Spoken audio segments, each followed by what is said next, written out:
Everyone, and welcome to our panel, Say the Magic Word. My name is Ashley Rayner. I'm a librarian at NORC at the University of Chicago, and I'll be moderating this session. These books are all, I mean, you can kind of tell from the title, it's like fantasy, but they really run the gamut. There's a lot of different types of fantasy here, and I can't wait to show you guys all about them. Um, I am so pleased to welcome to the stage Moorea Corrigan, author of Thistlemarsh, published by Berkely, Penguin Random House. It's basically about a woman who comes back as a nurse. She's a nurse in the Great War, the first one. And she comes back and she has to take back over her family's like fairy mansion. Heather Fawcett, author of Agnes Aubert's Mystical Cat Shelter, published by Del Rey Penguin Random House, and I just laughed because the it is what it says on the tin. It's about Agnes and her mystical cat shelter, and but she deals with kind of a cantankerous wizard, which is really the best kind of wizard you can ever deal with. I have also Premee Mohamed, author of The First Thousand Trees, a dystopia where a young man is trying to figure out where he belongs even though there's quite a lot of strife that he's got to deal with. I also have Shen, author of the Poet Empress, published by Bramble Macmillan. The Poet Empress is about a woman who's kind of plucked from obscurity to become the queen of a very cruel man and how she tries to defeat him. And last but certainly not least, we have S.G. Tasz, author of Death of the Shadows, indie author project, about a woman who can control the shadows and the wizard policeman who loves her. So I'm so glad to welcome you all. Thank you so much for being here. I'm going to get right into it. And I've done quite a lot of these panels as a moderator, and I'm going to switch it up a little bit. So hopefully you guys can be patient with me. Um, this first question is both for Sarah, S.G. Tash, and Premee. Um, these both of the books that I read are well into multi-book series. I think Death in the Shadows is like the fourth book, and The First Thousand Trees is the last in this series. Um, so, do you expect readers to have read previous books? And if not, how do you make the books accessible to new readers? Um, I'll go first. So yeah, my books are meant to be read sequentially. Sure. And book four is actually the last book in this series. So when it came out, as you kind of said, I'm an independent author, so I control all my marketing and everything. And I choose to do when I have a later book in the series, I'll do basically a re-release on the first book. I'll do a big marketing push and kind of take it as an opportunity to let people know that the book exists, the first one, and then also like it's an ongoing sort of, there's something new as well.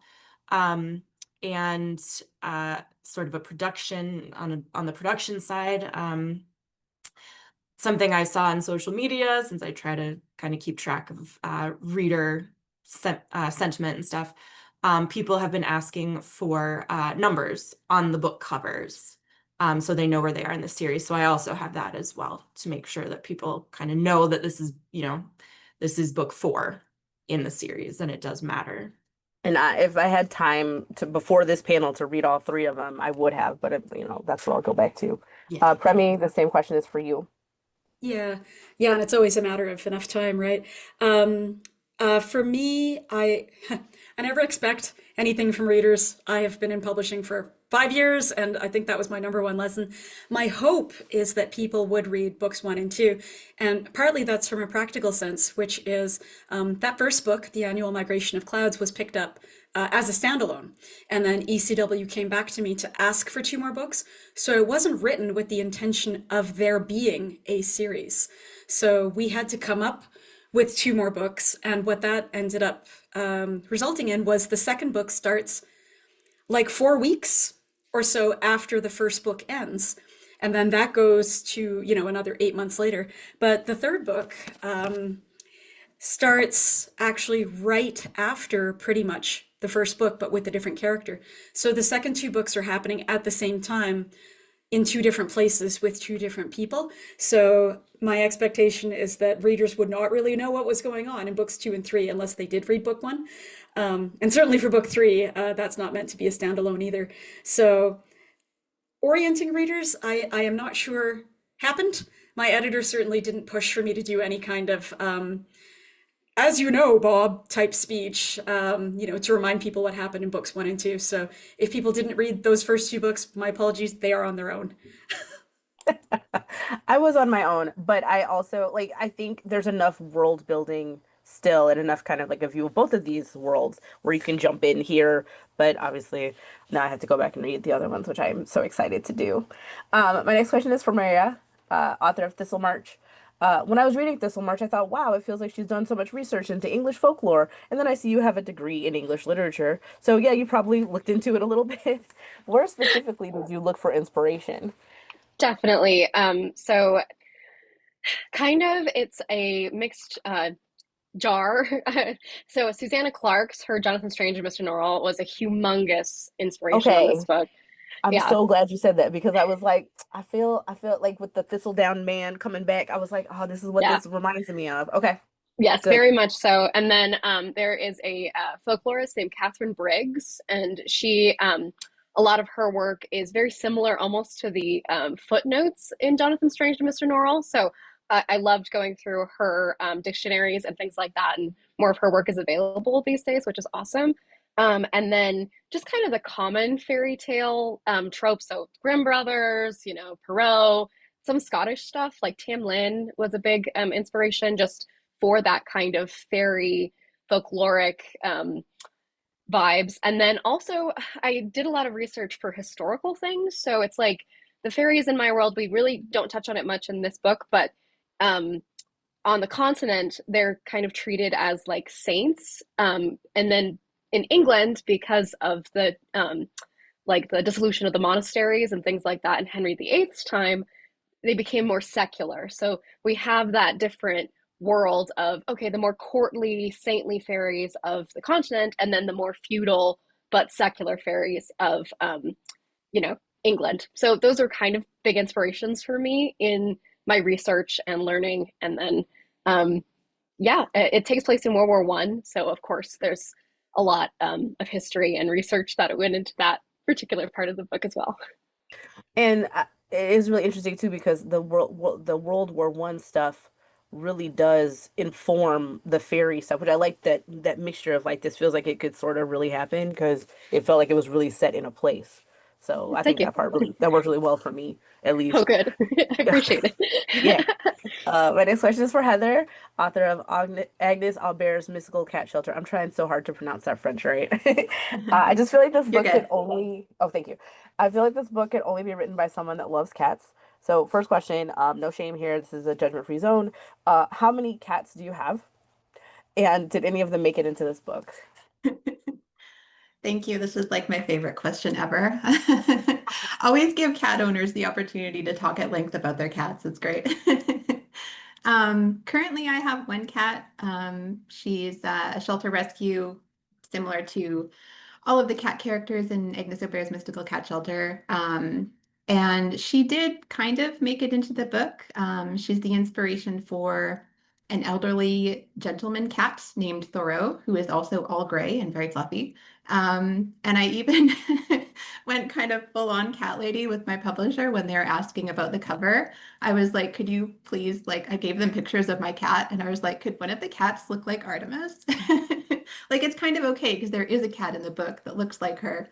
And they very graciously obliged me. And so I think readers, if they look at particularly the US cover, you might see a little Artemis somewhere in there.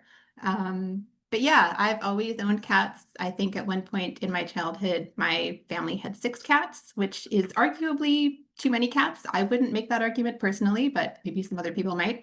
And yeah, I've just been a long time cat owner. I also write with cats. Like my cat is very much a presence when I'm writing, usually for better, for worse, usually for worse. But yeah, it definitely wasn't hard for me to come up with inspiration for this book, that's for sure. Those vibes are great, and I love the name Artemis. I'm sure all my Sailor Moon fans remember the cat named Artemis. So that is great. It sounds really cute. I will look on the cover now for Artemis. My next question is for Shen, author of the poet Empress. Wei, who's the main character, she has an amazing cast of like side characters that help her throughout the novel. My favorite was C. He's sort of loyal. He's a eunuch that teaches Wei to read. So which one of all these side characters was your favorite to write? Well, I feel like after Heather's answer, I have to say the cats. There are mythical cats in my book, so I hope they can join the wonderful mystical cat shelter of Agnes Aubert.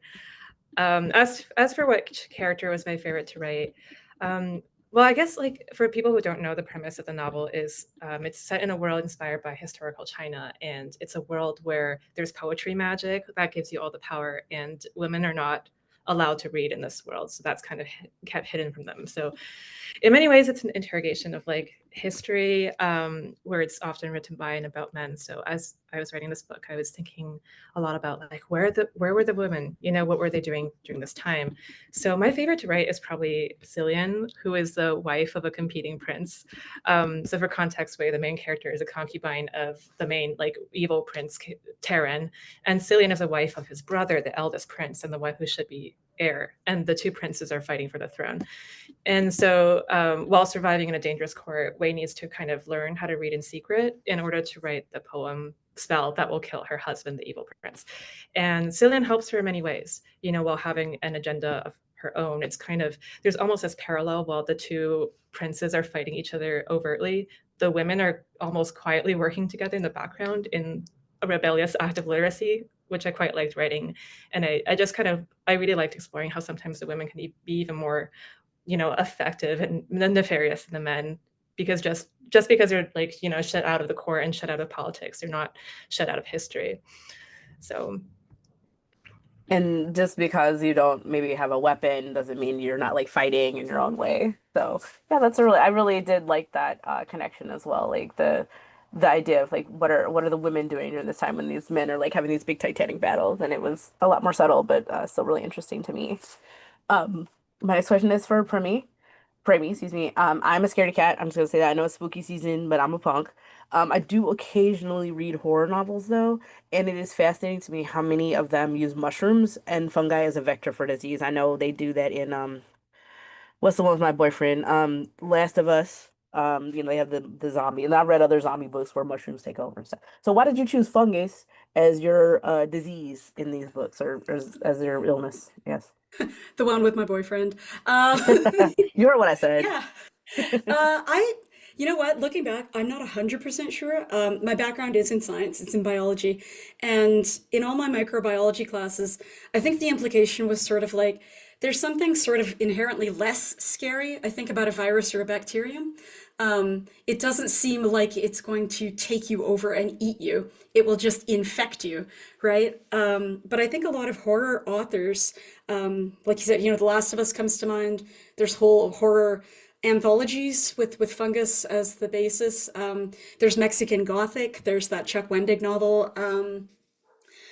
I think it seems scary to us to think of something that is not a plant and is not an animal and is not like a germ and that is well known to not need light to live and to eat dead things. And, you know, is this starting to sound a little bit like some other types of monster? It kind of is. It shares a lot of characteristics. And again, the idea that we're not really in control of it. We can't negotiate with it. We can't reason with it. We might not be able to kill it. Fungal diseases are really hard to kill. And we're lucky, actually, that humans don't get more of them. So the idea of us being consumed and turned into food for this in-between liminal thing, I think is kind of horrifying. But I wasn't trying to do that in the books. I was very, very surprised when, before the first book came out, it started showing up on these horror lists. And I was like, it's not a horror. And people were like, yeah, if your body's taken over by a fungus that changes your behavior and your thoughts and will kill you, that's horror. I'm like, no, wait, oh, maybe. Yeah, maybe, possibly, possibly. It's really, I mean, I know I'm scared of random stuff like that. So like I get it, and it's just so ironic to me because I also love to eat mushrooms. But yeah, I don't want them to take over my body. There's a very fine line there. My next question is for Sarah. And it's about the Shadow Realm. So her main character, Adina, gets sucked into the Shadow Realm. And it is so creepy. I cannot tell you guys. Again, like this is not horror, but it's also very creepy to me. So where did you get the inspiration for the Shadow Realm that Adina has to kind of struggle through? Yeah, it's actually funny because the Shadow Realm also features mushrooms pretty heavily as Oh, well as a sort of villainous aspect. So yeah, for sure they are creepy. So as far as the influence, I've always been kind of influenced by gothy dark stuff. For people who haven't read the book, the Shadow Realm is this kind of pocket dimension that has very rigid boundaries, and people are stuck there, they can't leave. And it's never daytime, it's always dark. Um, and I think that comes from like just from when I was a kid. I was a big fan of like Tim Burton. I loved Labyrinth. When I got older, I started reading Stephen King, and what he does with like the small towns in Maine that have all of this creepiness kind of running under them. And then combine that with later on when V. Schwab's Darker Shade of Magic came out, and the Night Circus, some of that like Victorian Gothic was a big influence on me. Less creepy, but like that ornamental sort of dark. So I always love that stuff. But because I primarily write urban fantasy, which the first three books in the series are actually set first in Las Vegas, first two in Las Vegas, and then the third one in London in Whitechapel. I don't get the opportunity to build worlds from the ground up very often. So this time I finally got my chance, and I was like, I'm gonna throw everything kind of I love into this world and make it exactly what I want. And I also like, for me, like I love haunted houses. I like the, big scary horror, the monsters chasing you, a little bit of gore. Gore's not totally my thing, but it's scary. But for me, the creepiest stuff is the stuff that's trying to convince you that it's not creepy and everything's fine and cozy and pretty and cute, but like you feel that something's just not right. So I that's what I was trying to do with the Shadow Realm. Yeah, I feel like the more familiar something is and you twist it, that's what makes it like really kind of scary to me. I think that's why I'm so freaked out about the mushrooms. Yeah. But yeah, so he's like, oh, I see mushroom all the time, but usually not the one to take over your life. And yeah, that's a really good point. The cozy, spooky. I love it. Mhm. My next question is from Moorea. Fairies feature in a lot of fantasy books. I know we've all heard of the very famous ones that are, TikTok famous.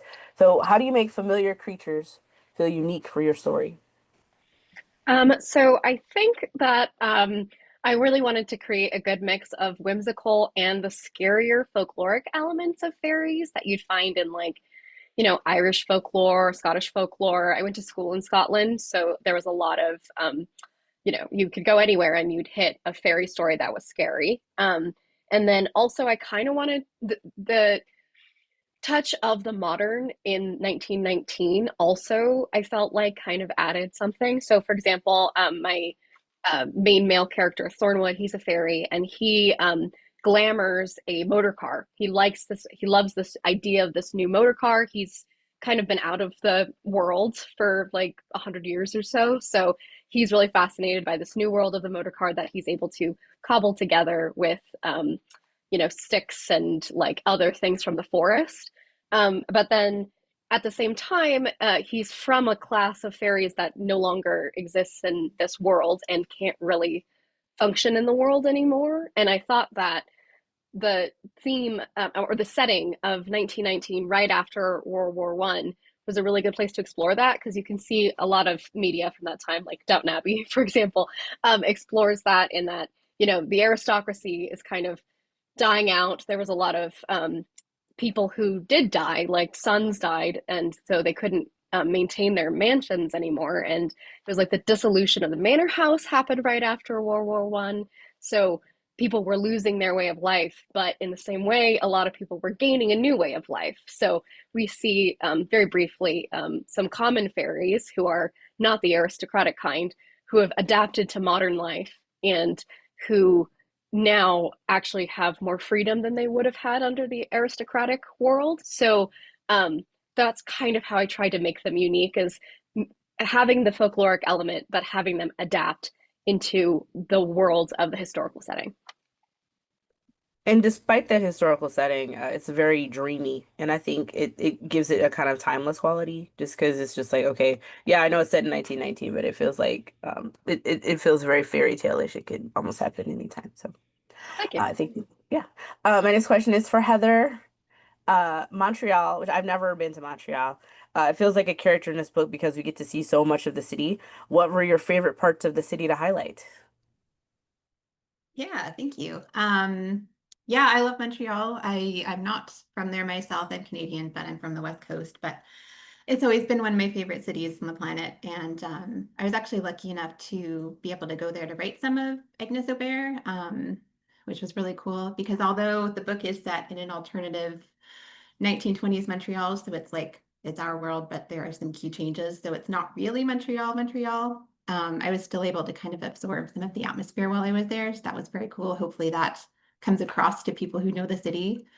But yes, the book is set primarily in Old Montreal, which is kind of just the historic part of the city, except because it's a fantasy novel, I gave myself permission to play with geography a little bit. So Old Montreal is actually a lot bigger geographically in my book than it actually is. Old Montreal, if you go to the city, it's actually not very large. You can walk across it in, I don't know, maybe like 15, 20 minutes or so. It's only a few blocks. But yeah, so I mean, that's primarily where most of the action takes place. I did also have the opportunity to work in Mount Royal, which is my favorite park in the city. It's probably the most well-known. It's an actual mountain that you can kind of, I say climb. I guess it's not really climbing, but there's stairs which are very steep. And I always get out of breath when I go up there. But yeah, so kind of, I don't want to give too much away, but there's a kind of climactic scene that takes place up there, and it's very dramatic, and you can get an amazing view of the city from the top of Mount Royal. So it was really great to be able to just work in places that I love into my storytelling. I've never actually set a book like in an obvious way in Canada before. I've always kind of played with, European settings, partly because I always felt like American audiences, which is most of my readership, isn't interested in Canada. Like that's something that Canadians get told over and over again. And so this was the first time that I kind of gave myself permission to be like, yes, I'm going to choose a Canadian setting and just kind of run with it. So that was a fun opportunity as well. I'm sitting here stunned because what a funny thing to say. Like, oh, I don't care about Canada. Like, what? That's so interesting. I've never.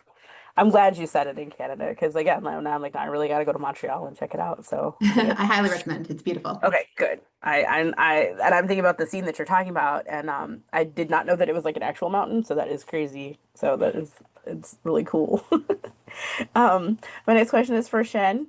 We mentioned him once or twice. Taryn he's like the main character, Wei's husband. He's this evil prince. He is I'm gonna use these terms monstrous and cruel. But at times I found him sympathetic, which is like a wild, like if you guys read this book, you will see like it's wild to say it, but like he's somewhat sympathetic at times.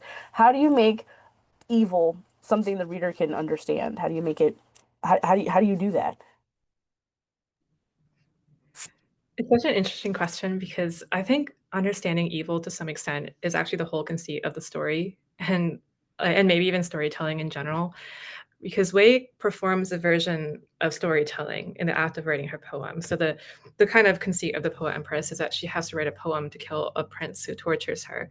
But for the poem to kill, it also has to be a love poem. So Wei has to get close to evil and has to eventually find love in it, however twisted or obscured within the darkness. So that's kind of the premise of the poet Empress. I think the moment when she found it is through that human to human connection that the whole novel is a little bit guiding her towards. There's a line in the book to the tune of, how can you not love someone when you have to pry away knives to find him? Because yeah, I think there's love in seeing someone truly as the human they are. And I think it's at that moment that Wei realizes, yeah, that's how I can kill him, because you can't kill evil in the abstract, right? But you can kill a human being, a man. And whether she does or doesn't go through with it, in the end, I won't spoil because I want to leave it as a surprise to the reader. But yeah, I think to understand evil is the first step towards eliminating it. To understand where it comes from, like what are the circumstances that lead to it, what are the systemic causes of it, so that we can pull it up by its roots. That's how we get rid of evil, right? Not by turning our heads from it, but by like seeing it, with clear eyes and with intentionality. So I feel like storytelling and poetry and art can really come into play. Yes, definitely. We're just talking about Canada and Heather, just so you know, you're getting a lot of Canadian support in the chat. But how do you understand people? You can't become a new person. So like how to, or like I can't become a Canadian, I can't become a Chinese empress. How do you learn this stuff without like actually like reading and like putting yourself in their shoes? And I mean that's why fiction is so important, even if it's, you know, not historical or whatever, it's still really good to have these different perspectives. And I really appreciate that about the Poet Empress. Um, I just want to say real quick, I was told that people have not been asking a lot of questions during these panels, and I told the moderator we're going to have a lot of questions. So I want you guys to prove me right. If you have questions about the book, if you have questions for these fabulous authors, please put them in the Q&A, and we will do our best to get to them. Actually, Catherine has said, I used to walk over the mountain to work at the Concordia University Library. So it must be pretty impressive to be able to walk over every day. I'm in the Midwest, so it's flat here, so anything bigger than a hill, I'm like, ooh, this is so cool. So I get it. My next question is for Sarah. I love a magical bureaucracy, which is such a weird thing to say, but I do love them. Here we are. Can you talk about the order that Adina is sort of part of, and Levi, her boyfriend, I guess, his role in it? Yeah, so this is the full name is the Order of the Presidium, and this is something that is covered quite a bit in the first three books. So that's, if you don't understand, if you just read the fourth book, it's understandable. So basically in book one, Adina she refers to the order as a kind of corporate Hogwarts, which I think has sort of Harry Potter, for better or worse, has kind of endeared magical bureaucracy to all of us, probably. But basically, the order is a group that supports magicians. They can find training, they can get community, and they can get protection from any non-magical threats, non-magic user threats, or any magic users who aren't members. So it's it's kind of a government, it's a social group, but it's not like you don't have to be a member of it. And one of the ways they do that is by kind of taking the idea of magic and turning it into something like mundane. So in the book, magicians aren't called magicians or sorcerers, they're called operators. And non-magicians are called non-operators or no's. And it's just this idea of like taking something, you know, that's super interesting and that people would like glom onto and potentially expose and exploit, and turning it into something that it's just like, oh, you don't need to look at that. It's so boring. And they do that because a lot of operators are, you know, CEOs and moguls and in these high power positions, and they're using their magic to make a lot of money and raise their status, and they don't want to be found out and targeted for that. And so that's one way the order does it. The other way is they don't have a ton of rules, just because there's so many ways to operate. Like you can't have a lot of restrictions on it, or they'd be policing people constantly. But the one rule they do have is they have a zero tolerance policy for revenge, treachery, and betrayal. And when you break it, you are subjected to the worst possible consequences: death, confinement, or excision, which is removing your magic physically in a very painful process. And Levi's role in the order is to chase down, he's basically like magic CIA. He's responsible for chasing down people who may have broken this rule, and bringing them to justice. And he's a company man. He's been kind of groomed for this position his whole life by his family. And that stays in place until he, in the first book, meets Adina, who I'll spoil it a little bit for you. He meets her because she's accused of murdering a order employee. So he's responsible for potentially bringing her in and making her face the justice from the order. I'm just saying, betrayal, there's just a lot, this is a lot of wiggle room within that. So that's really interesting. Yeah, That's it the creates like, a lot of room for, I mean, you see it a little bit in book 4 and you see it throughout the series of like Mhm. that can, depending on who's doing the definition of betrayal, Sure. that can go a lot of different ways, and it might not always be good. My next question is for Premee. The other books in your trilogy feature Reed, but this one, the last in the series, shifts focus to Reed's friend Henrik. Why did you decide? You talked about it a little bit, but I'd like a little bit more information. Why did you decide to change the perspective and switch to Henrik? Yeah, that was something I really talked over with my editor. I think because the impression that I got was because people literally had been like nudging her to be like, hey, what happens at the end of the first book? And she was like, I don't know, there's only one book. And eventually they were like, well, if there's enough people annoying us, maybe we can do a second book. And then I think they thought, well, a trilogy is a nice number. And so it seemed natural for the second book to continue Reed's story. But the other thing that's happening in these books is we are looking at sort of human society taking the hit kind of after climate change and after this global pandemic of a very, very dangerous, incurable disease, and saying, what happens afterwards? So a lot of the disaster narratives that you see written in, sort of the post-nuclear era, the 60s, the 70s, the 80s, even if they're not looking at nuclear disaster specifically, like, oh no, it's a comet, or it's it's a giant earthquake or something like that. They all tend to look very samey. Human society immediately devolves into barbarism, and the big strong man takes over a community, and women become resources, and wombs become assets, and if he's not strong, then he cannot rule, and if you see a stranger on the road, you better rob him and get his resources. Whereas we see in real life, after a disaster, that is not what happens.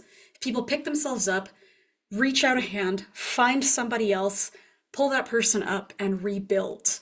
And in the first book, that's what I'm focusing on, is Reed trying to figure out whether she wants to stay with her community to rebuild or leave to go to this mythical university containing the remnants of pre-disaster tech that may or may not even exist. Spoiler alert, in the second book we find out that it does because she gets there. So that was kind of exploring the second way that people kind of recover from disaster, like by hoarding resources or by bunkering down. But for the third book, I kind of wanted to say, what if there was, again, another way that certain communities or certain people decided to go? And even just physically, I couldn't just grab Reed by the scruff of her neck and make her show us that third way, as you'll see at the end of the second book, especially because she goes west, and I wanted somebody to go north. So I was like, well, Henrik's right here. So that was part of it. But also he is doing something that he lied about doing in the first book, when it seemed like he wanted to sort of go off and do his own thing. And that's not something people really do anymore. So I was like, what if he calls his own bluff and does his coming of age story in the North? And then that way we wrap up all the sides kind of what I want to show. So that's why I switched to Henrik. I just love the thoughtful process of like, oh no, I need to write another book, and but like actually kind of like figuring out a way to do it that makes sense. That's so cool. The next question is for Moorea. Mouse, who's the main character of Thistlemarsh, she has a brother and she has a cousin. They're not like active in the book. One of them has kind of some trauma that he's dealing with. I'll be very opaque, and another one dies. They shape a ton of the narrative though. So why did you decide to use these relationships as framing devices for Mouse's story? So originally, Mouse, her cousin, who originally was going to inherit the house, has died. And then her brother is suffering from really intense shell shock, and can't, he is at a point where he probably is not going to recover. And so originally I had them in the book on screen, and I started the book earlier. But as I was researching more and more about the period, I realized that it was actually kind of more impactful and spoke more to the theme of the story to have them missing, because so much of the history of the time is like there's a huge gap in the community because so many boys and men had died during the war, that you're in a place where it's older people, women and children, but there's this generational gap and a loss. And so I felt like having them actually missing from the narrative really illustrated that loss, not just for the community, but also for Mouse herself, because she misses them so much and she wants them back and she's dealing with that grief, but she can't have them back and she needs to find a way to move forward in kind of a hopeful and mending way, but with them physically missing from the narrative, um, in a way that I wanted to convey that the reader themselves would kind of miss them. Like they're a character that you want to meet and you want to see, but you can't because they're gone and there's really no way to get them back. I mean, maybe her brother, but her cousin is definitely gone, and his loss affects not just Mouse, but other characters in the story. And I thought that that was a really important thing to kind of almost highlight with their absence. That is diabolical. Like, why would you do that to me personally? But but I get the vibe and this idea of like, we're gonna miss these characters even if we don't even really know them. That's really cool. Yeah, Um, and it was really, oh, sorry. It was just no, shocking come when on. I lived in the UK as someone who's from the US, like World War One is not something that we talk about very much here. It's mostly World War Two, and my grandpa fought in World War Two, and all I know all about it. It's very interesting. But when I lived there, it was like, oh my gosh, like they still feel that wound so much. And in every Hmm. town, there's a memorial to the people who died and 11 11 11. And I was there during the centennial of the war. Mm. So I got there in 2014 and I left in 2018. So it was all World War One all the time. And so I was like, wow, this loss is still reverberating all these years later. That's crazy. So anyway, that's why. Thank you. No, it's interesting because I think they still do the poppies. I watched Premier League, English Premier League soccer, and I think they still do the poppies They for that absolutely do. every year. So that's Yeah. really, yeah, that's interesting that it's such a big difference between here and there. My next question is for Shen, and it's actually I think there's like siblings in quite a few of these books, which is a really interesting thread. But in The Poet Empress, the sibling rivalry is wild, like to the point where they're like fighting each other and undermining each other and doing all kinds of terrible things to each other. How do Terrance's siblings shape his story? Yeah, in Chinese history, there's been a lot of instances of brothers fighting or killing each other for the throne, and it's a bit of a motif I try to incorporate in my own fictional Azalea Dynasty as well to give that sense of verisimilitude, that flavor. So even from like the very first epigraph, as you've read, the House of the Azalea, where Thor meets blood, brother betrays brother, blood forgets blood.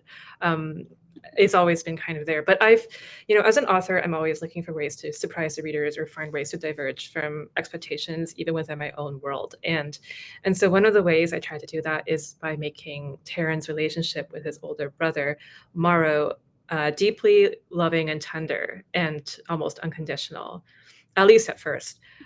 Because like I guess the question then becomes, can it stay that way, right? Because can a pure and loving childhood relationship like that withstand the circumstances of a brutal world, one that is steeped in class differences and misogyny and maybe some imperialism? And that's something I think Wei interrogates throughout the story as she learns to read in secret and writes Terran's killing poem. She necessarily has to like almost understand the forces and people who made him, and that includes his brother. So in some ways, I think the heart of the story is like the most important relationship in the novel isn't necessarily the one between Terran and Wei, the main character, but it's almost in some ways his relationship with his brother. And I think that's one of the reasons I don't consider the book a true romantasy, even though you might find a lot of crossover readership there, just because of that. See you shaking your head. Yeah, I can certainly see why there's a lot of sibling rivalries across all the stories here today. I really do love sibling relationships from a craft standpoint because you have two people who are from the same root, right? Two branches from the same tree. And you can really shed light on who a character is as a writer when they're juxtaposed with that other branch who started off under similar circumstances, but maybe diverged later on.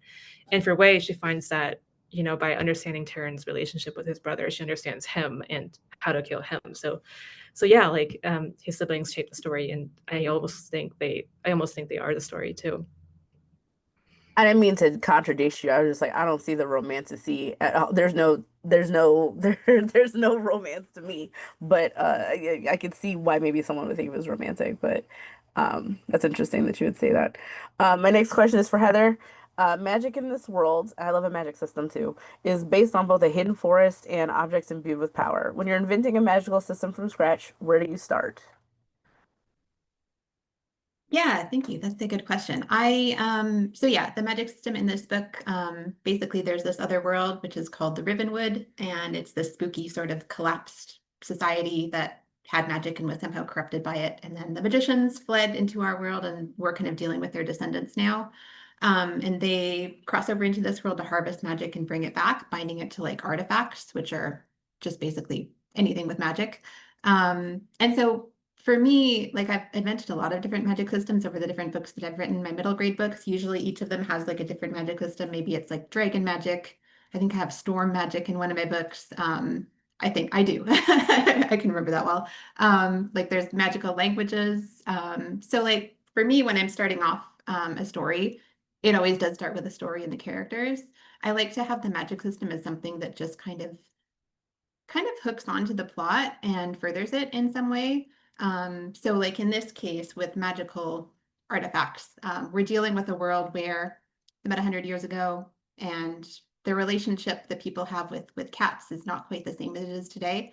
Agnes, essentially her goal is to convince people to view cats as companions, as valuable, as friends in our life, essentially. And so one of the ways she does that is by enchanting cats. We're rather asking Havelock, the disreputable magician, to enchant the cats for her to kind of like get people sort of hooked on cat ownership, essentially.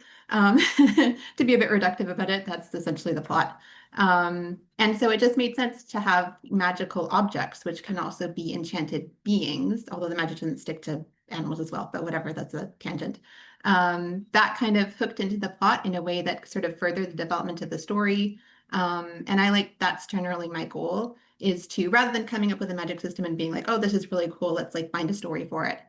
It's always better if it can be kind of grown organically out of the story goals and the themes.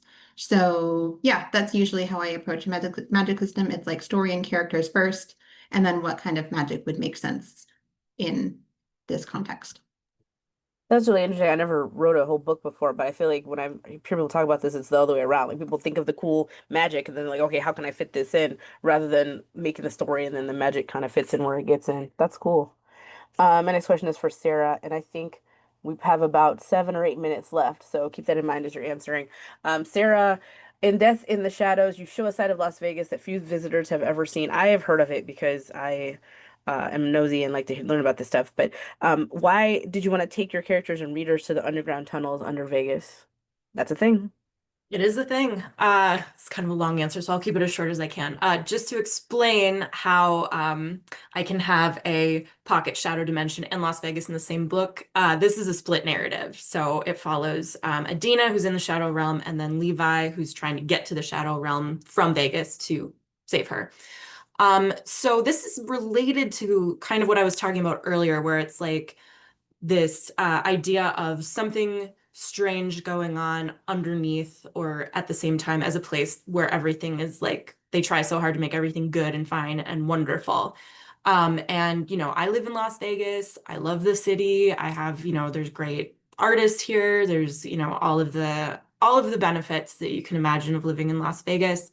But you also have, all that fabulousness comes with the dark side. And what this is in reference to is the fact that we have a massive unhoused homelessness population problem here.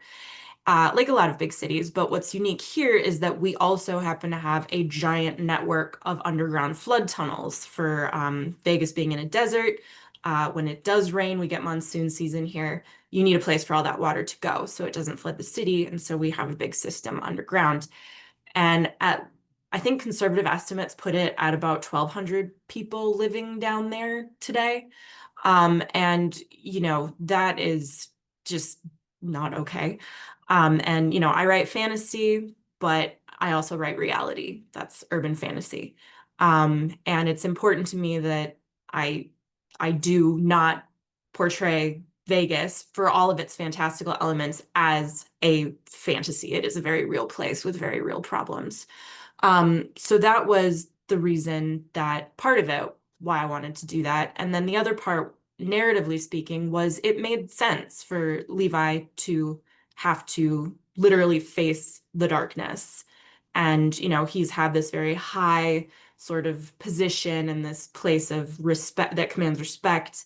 And he's never had to reckon with sort of these negative, very destructive side effects of what his job is. And he finds that in the tunnels and he has to deal with that. You know how I feel about Chicago. It's got problems, but that's why I'm here to help fix them. So I get it, Yeah. I It's, mean, it's a lot of talk.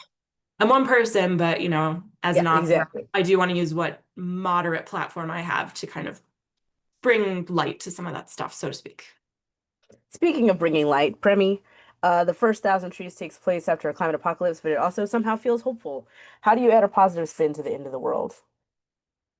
I really think it's kind of like we said, the human instinct is to rebuild, is to Hmm. try to make things better for the next generation.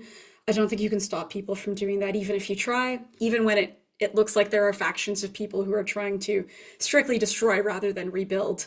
The difficulty, I think, just comes in those books, just acknowledging that a slow disaster, sort of the slow end of the world like they had there, the lights go off, the lights come back on, people try to rebuild and shore up and try to do their best, and one day the lights go out for good. It takes decades for everything to fall apart. People shouldn't assume that it takes decades for everything to be rebuilt. It's going to take longer than that because we used up everything we had to build the system that is now destroyed.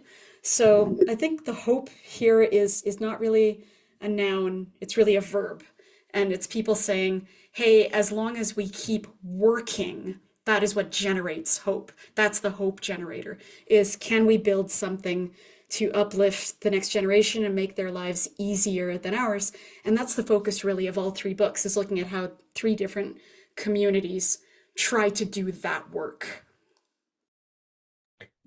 Moorea, I really liked a lot about how Thistlemarsh was rooted in reality. We talked about it a little bit. How do you determine where to get fantastical and where to add that pinch of realness? I think that a lot of really interesting like magic happens in the mundane. So it's like you can almost imagine it happening in your day-to-day life, and I think that's really where it like kind of latches on, and then you can kind of build from there if you want to. But for example, there's a beat up boiler at one point in my room I'm sorry, in a room in the house Thistlemarsh, and uh, the characters use this boiler almost as an entry point into the magic world. And so that like small, tiny crack in a boiler is enough to enter in a magical world. And so that kind of mundanity um, is really like the most mundane thing can be magical. And I think that is kind of where you want to find the magic. Shen, I think you're going to be our last word. And this is a question I ask selfishly because I want to know the answer. Wei tries to avoid becoming a bad person throughout this novel. Do you think she succeeds? That is a really great question, and I'm glad I asked it. I'm glad you asked it. I don't know if I can provide a good answer to it because it's also a question that I try to avoid Right. answering, either inside the text or outside it. So I'm sorry about your, motive behind the question. There's a line in the book from a different character that isn't Wei, that goes something like, let the nation decide what to say about me, what to call me, let the people Mm, decide their own truths. And that's been kind of the mhm. philosophy that's guided my writing of the entire book. I wanted to discover each character as a human, let them speak for themselves, but I tried to withhold my own authorial judgment because I don't think it's for me to say whether Wei is a bad person. I don't know if that she herself knows that, but part Mm, of what I love about writing and storytelling is it's almost like presenting facts, right? Here's what happened. Here's what Wei thinks what happened in her own words. And well, this story belongs to you sure. now, you think, because a novel is truly a collaboration. Okay, I will have to think on it some more and reserve my judgment because I have thoughts, but okay. I'll take what you've given me. Yeah. I just want to say thank you to all of our panelists. This is a great conversation. Thank you for everyone listening. I talked all that talk about doing questions that of course we didn't have time, so that's on me and I'm so sorry. I just want to thank the speakers. I want to thank the librarians, everybody who came and listened, the people who helped keep the magic of reading alive. Next, we have two concurrent panels, World War II in fiction, not one but two, and Listen to the Earth. Thank you all so much. I really appreciate it, and I appreciate all your books. Go ahead and read them. They're wonderful. every single one. Thank you guys. Thank you so much. Thank you. Thank you.